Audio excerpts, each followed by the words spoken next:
Welcome back. Upper respiratory illness season is upon us, and local healthcare providers are getting ready to provide help wherever it is needed. That's right. And joining us to talk about ways to stay safe and healthy this season is Yolanda Johnson, clinic supervisor at Carle Health Express Care Peoria on Barring Trace in Peoria.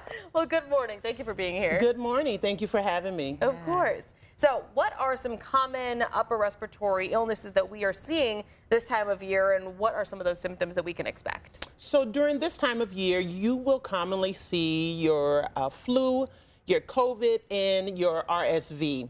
And those symptoms can present with a cough, runny nose, sore throat, or even a fever. Yeah, it's just the annoying things that we deal with, you know? Absolutely, absolutely. Yeah, it can be a hassle, but why do respiratory illnesses tend to pop up around this time of year? And I'm wondering, is it because we're, gathering together, and, could that be why? Well, that is a great question. So during this time of the year, the cold can suppress your immune system, and it can cause those cold viruses, the things that cause those viruses to linger around a little bit longer because of the cold. And then we're trying to stay out of the cold, so we want to be in the house and expose our whole family with that virus, and so we just continue to pass that virus around. Okay. But it's really because of the cold, and it suppresses our immune system, and the virus just lives longer in cold weather and outside of our body. Okay. So, I mean, when it comes to that, what are some of the best treatment methods that we can utilize? Because, like I said, it's just that annoying thing. I feel like you just kind of have to sit and wait until it goes away. Absolutely. So a virus is just that. It's going to run its course. There are no prescribed meds that you can necessarily take for a virus because it does have to run its course.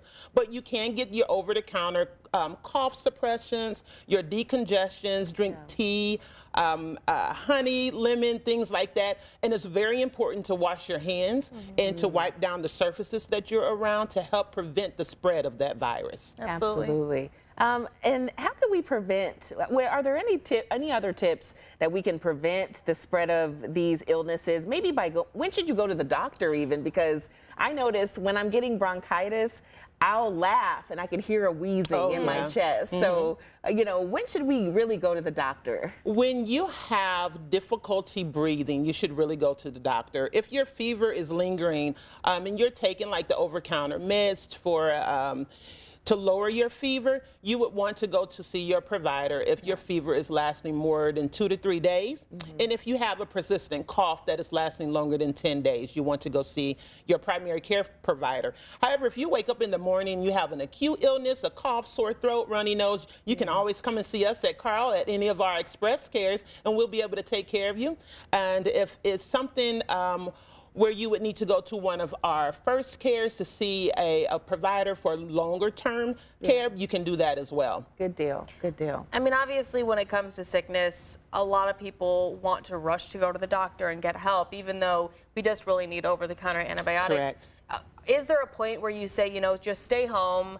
We have a lot of people here at the clinic, you should just kind of wait it out and, like you said, run its course. Yeah, so it is best to stay home if those symptoms are not preventing you to breathe. Your respiratory drive, we need it. We want to breathe. And so if you're having issues with breathing and your fever isn't going away, by all means, go see a doctor, get out and get the help. But if it's just a cough or runny nose and you can treat those symptoms with over-the-counter meds, then stay at home, and always stay home if you're not feeling well so that you don't spread that virus. And again, it goes back to if you're fever-free for 24 hours without any medications, then more than likely you're free to be around other people and to resume work, things like that. But anytime you have an issue with your respirations and not breathing properly, or having a cough that just doesn't go away, and then you start having chest tightness, some chest pains, it's always best to get that evaluated by a provider. Absolutely. Yeah.